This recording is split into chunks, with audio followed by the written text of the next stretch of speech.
Welcome to Break Free to Brilliance podcast, where heart-centered entrepreneurs, visionaries, and everyday heroes in your backyard are helping the world break free to live life more purposefully, one story at a time. I am Seema Giri, your host, an award-winning author, entrepreneur, and holistic lifestyle strategist. Today's show is sponsored by Uplift Media. Welcome to Break Free to Brilliance podcast. I'm so happy to be here with you for another amazing episode. My name is Seema Giri, your host, and I hope you have been harnessing the New Year's energy throughout this month of January. The idea is to make sure that you have that full New Year energy throughout the year and at least every single day during January, where you're really striving to fulfill your goals that you've set for the year. And if you dedicatedly take proactive steps, proactive actions every single day in January towards your goal, you build that momentum, and you most likely will continue that because you'll see the results of your momentum, you'll see the results of your action, even if it is small baby steps every single day. That will keep you inspired to continue because you're going to see the results of the momentum.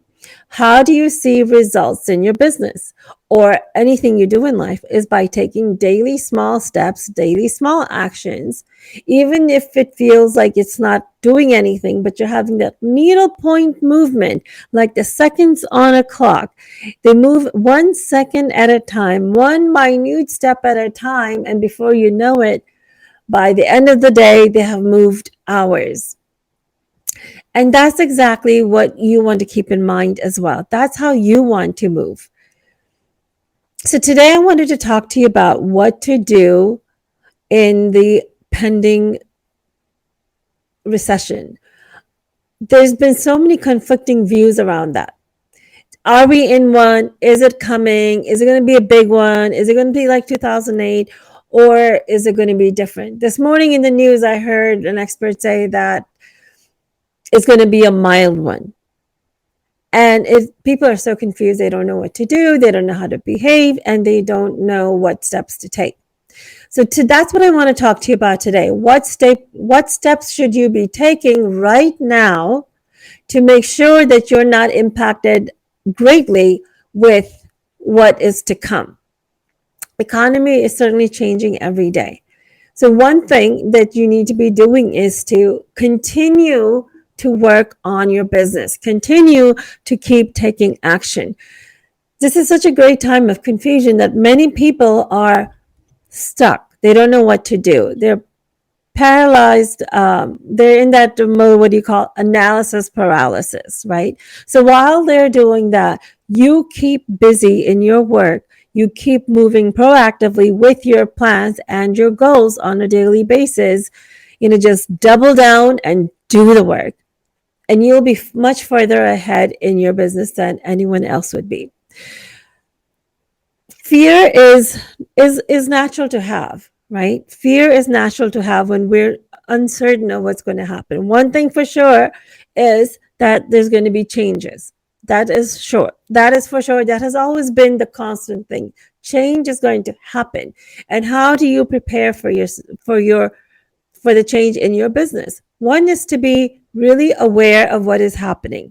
Get your news from trusted resources, places that you know that you can trust. Do your due diligence on what's happening.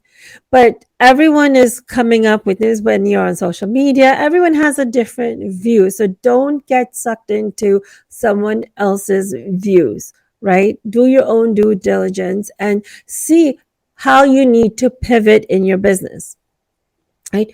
What is it that you need to do? What is it that you need to pivot? How do you need to pivot in your business?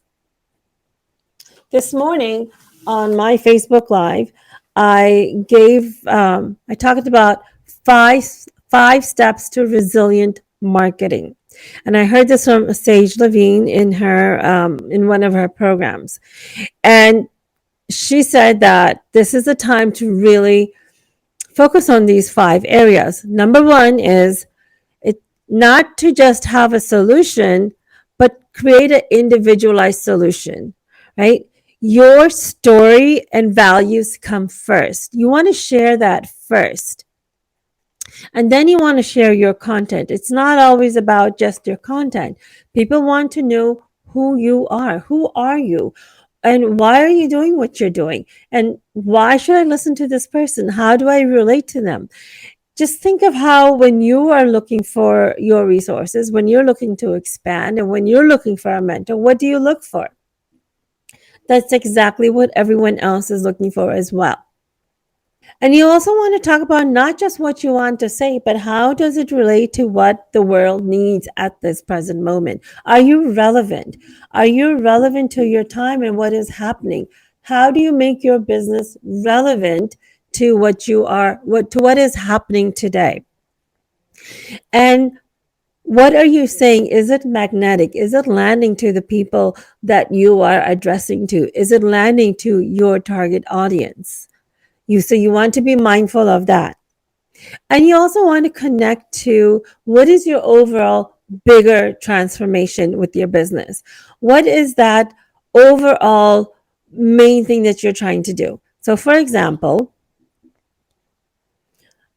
I want women entrepreneurs, or I want women to not have to worry about how they're going to make a living, how they're going to maintain their lifestyle on someone else. I don't want them to be dependent on anyone else. I want them to be able to create their own economy and not have to worry about how they're competing with their male counterparts in the world. So when you have your own business, you get to determine your own lifestyle, you get to determine how you get to work, and you get to determine how you charge. So that is my bigger overall bigger transformation. So women can be financially, emotionally, and physically independent. That is an example of the overall bigger transformation. So this is really the time to hone in on your why.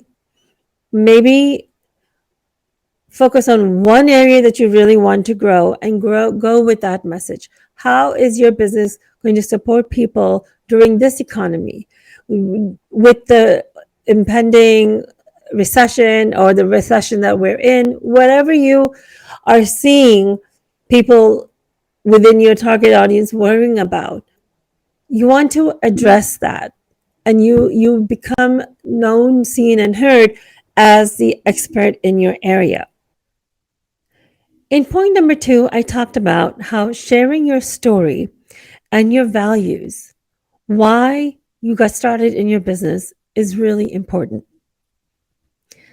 And here's why. Through sharing your story and your background of how you got to where you are and why you started your business, you build that know, like, trust factor.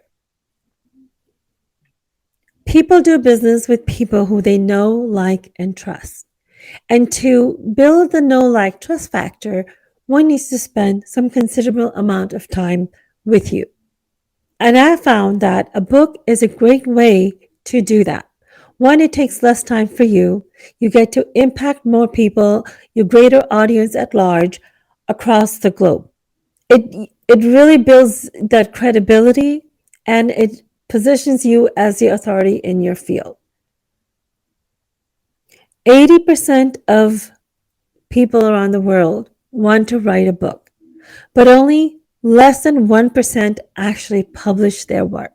They might have written a draft, they might have gotten it started, but less than 1% complete it and get their books published.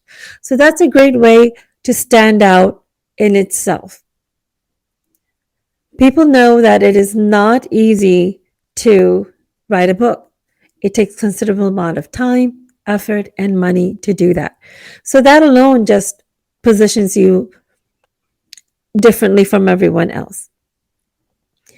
And in the way our economy is today, that is quite critical. Second, for those of us who really want to make an impact at all levels, There's going to be those people that are not going to be able to afford your programs, but they get to make a difference. They get to make a difference in their lives through reading your story or hearing of your story. So when you share where you have been and how you were able to cross that bridge to the other side and what were the steps that you took, it really becomes someone else's survival guide. How beautiful is that? So what is my story? Well, my story is that when I was taking care of my mom when she had lung cancer, I was living in India at that time, running my multi-million-dollar business with my husband. We were all living there and servicing the globe from there. And that's where we trained 100,000 people on project management best practices, and we're helping the Fortune 500 companies create that framework within their businesses. I came back, I dropped everything, picked up the kids, and moved back to the US to take care of my mom.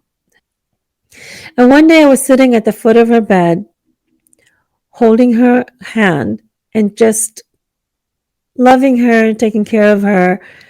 And all of a sudden she started crying, really sobbing very hard. I got really worried. I thought she was in pain, but she had just realized that she didn't live her life.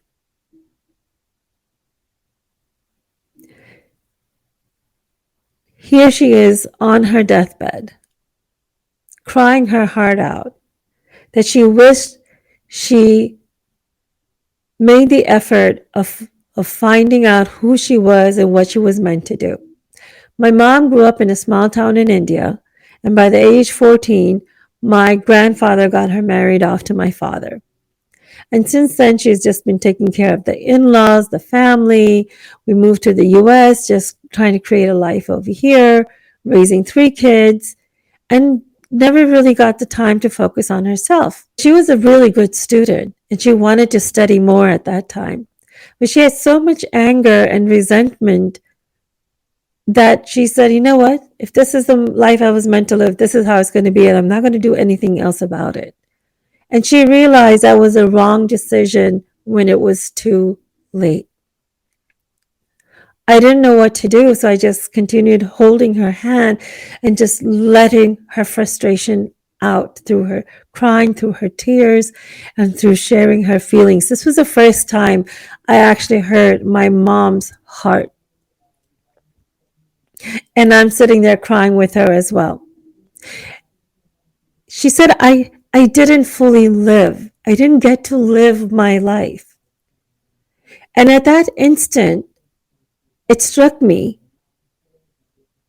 that although it looks like from the outside that I'm living my life and I'm a successful, high-achieving woman, having this great business and raising an amazing family, I wasn't living my life. I was supporting my husband in fulfilling his dream. And unknowingly, I was living a parallel life like my mom. I invite you to think about yourself, where you feel like it looks like you're living your life, but really you're not. Maybe you're living the expectations of the family and of society, and that's what I was doing. And that was a wake-up call for me. And that scared me. I've been having this nudge throughout my life, and particularly the last 4 or 5 years from the time I was taking care of my mom, that there's something more. I've had, once I healed from the autoimmune issues, I've had several other health issues reminding me. That was a nudge. That was a way of letting me know, Seema, you're not living the life you were meant to live. Wake up. You got to do something that's more fulfilling for you. You supported everyone else. That's great. Now it's time for you. Have you been misreading your nudges as well, not understanding what it was? I looked up at God. I looked up in the sky. I was like, can you just tell me in black and white what I'm supposed to do? these metaphorical uh, these metaphorical signs, and these signs I was getting, I was not understanding at all until that time. My daughter heard my mom crying, and she walked in the room, and she came over to me to hug me because she saw both of us crying. She got scared, like, what's going on?